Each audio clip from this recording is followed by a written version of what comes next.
एक परिवार में 4 लोग थे अभिषेक भैया। अब ध्यान से सुनना व्यंग क्या होता है। आप लोग अगर सुन के बता देंगे कि व्यंग क्या होता है, कैसे होता है, तो फिर मैं आपको बताता हूँ। आप अनिल चौबे तक पहुंच जाएंगे, आदरणीय अनिल चौबे तक। उन्होंने व्यंग की बात पिलवाना शुरू कर दिया।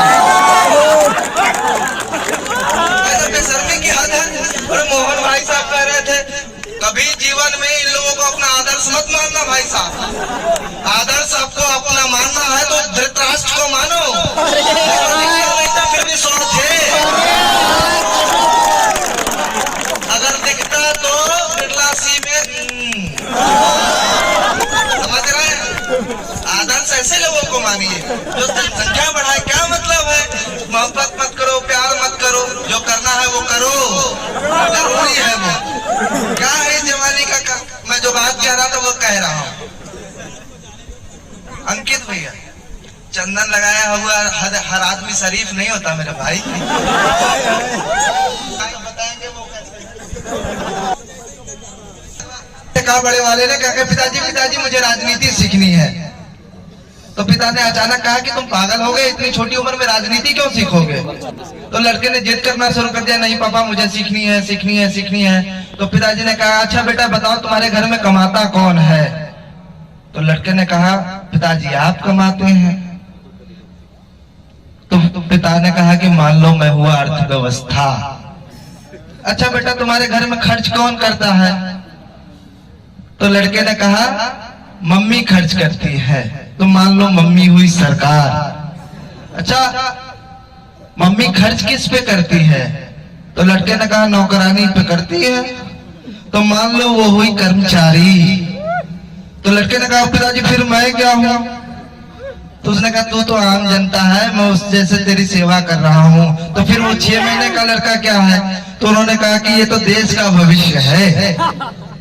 अब क्या हुआ, रात हुई, बच्चे को सब लोग अकेले अलग अलग कमरे में सोए हुए थे। अचानक बड़े वाले लड़के को भयानक सपना आया। वो गया अपनी मम्मी के पास, तो देखा मम्मी खराटे में सो रही थी और पिताजी वाले बगल वाले रूम से चटर पटर की आवाज आ रही थी। अब जो लोग समझ जाएंगे मैं अनिल चौबे तक पहुंच जाएंगे। चटर पटर की आवाज आ रही थी। अब लड़के ने देखा और चुपचाप वहां चला गया। उसकी डर भी समाप्त हो गई बेचारे की। अब अगले दिन वह नाश्ते के टेबल पे कहा पिताजी मैं राजनीति सीख गया। पिता ने कहा कि तू एक दिन में ऐसी राजनीति कैसे सीख गया यार? तो कहा पिताजी कल रात अर्थव्यवस्था कर्मचारी का शोषण कर रही थी, सरकार सोई हुई थी, देश का भविष्य अंधकार में था और आम जनता खड़े खड़े तमाशा देख रहा था।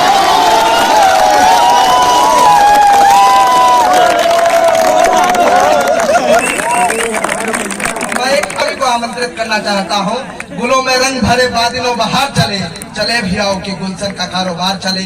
एक बार पूरा सदन खड़े होकर स्वागत कीजिए आज के मुख्य डॉक्टर अनिल चौबे का। एक भी लोग अगर हमारे बड़े भाई और आपके अध्यक्ष है, संस्कृत विभाग से है, मुझे बात करनी थी, फिरोज भाई पर नहीं बात कर पा रहा हूँ, भैया करेंगे आ रहे हैं पर जोर तालियों के पीछे। मैं इसी विश्वविद्यालय की उपज हूँ, जो कुछ हूँ आप सबों के आशीर्वाद से हूँ। और हमारे प्रिय भाइयों, मेरे भाग्य से बच्चे खुचे श्रोताओं, जितना यहाँ से ज्ञान बांटा गया, बिरला सी का ये विशालतम आयोजन, बिरला के विद्यार्थियों को ये कभी आके ज्ञान दे रहे हैं।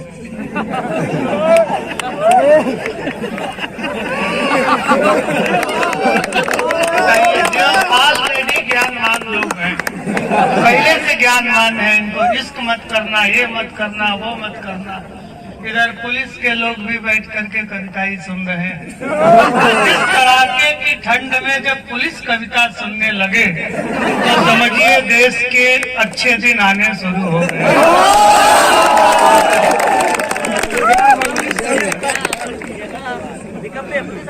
गुरुजी लोग बहुत ज्यादा थे, धीरे धीरे सोफे खाली होने लगे। ऐसे होने चाहिए, ऐसे खाली हो तो फिर पीएचडी वाले धीरे धीरे गुरुजी बनते जाते हैं। खाली करे उतना ही अच्छा होता है। हम आपको सुनाते हैं, हम थोड़ी देर इधर चलोगे, ऐसे आ जाए, इधर सामने आ जाए। हाँ, एक तो पहले बहुत भीड़ थी, वरिष्ठता का इतना लाभ हुआ कि हमारे आते आते सब लोग धीरे धीरे छट गए। कुछ लोग पीछे से देखना चाह रहे हैं। अरे इधर हमारे जूते रखे हैं, मालूम है आप कितने सज्जन लोग।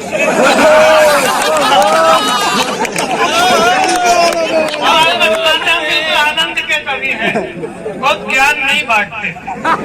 ज्ञान जिस उम्र में जो करना है आप उस उम्र में वो कीजिए, वरना आंख मारने की उम्र में यदि हनुमान चालीसा बाँचेंगे तो हनुमान चालीसा बाँचने के उम्र में आंख मारनी पड़ेगी, तो वो गलत हो जाएगा, गलत हो जाएगा। सबका टाइम है, जहाँ मारनी है आंख वहाँ मार लो, फिर ये मौका दोबारा आने वाला नहीं है। बस ज्ञान ये है कि इश्क करो और शादी मत करना। ये हमारे कुरान में लिखा है। कृष्ण भगवान ने इश्क किया, शादी नहीं की, हमेशा राजा बन के वृंदावन में रहे।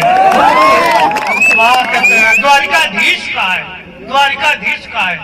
इश्क किया, इश्क के सबसे बड़े देवता, शादी नहीं की।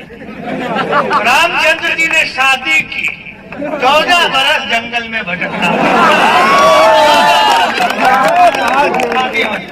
थोड़ा सा आनंद हमको मालूम है कि ठंडक है, मैं बहुत ज्यादा न सुनाऊंगा, उतना ही सुनाऊंगा जितना आप सुनेंगे, लेकिन हम शुरू होते हैं, आपको खूब आनंद आएगा। हम बड़े कवि हैं और बहुत बड़े कवि, इस हिसाब से कि भारत वो देश है जहां दीवारों पे लिख के बताया जाता है, दीवारों पे लिखना मना है। पहले हम दीवारों पे लिखते हैं तब बताते हैं। एक जन सुनाता हूँ, आपको आनंद लीजिएगा।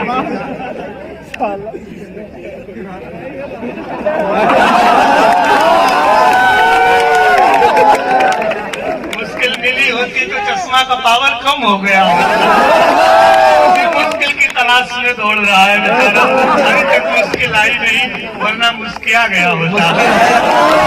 ये प्यार नहीं है कि सुनिए, सुनाता हूँ आपको कुछ आनंद का क्षण सुनिए। हमारे खानदान में कोई बेवकूफ पैदा नहीं हुआ, किसी ने नौकरी नहीं की और कोई भूखों नहीं मरा।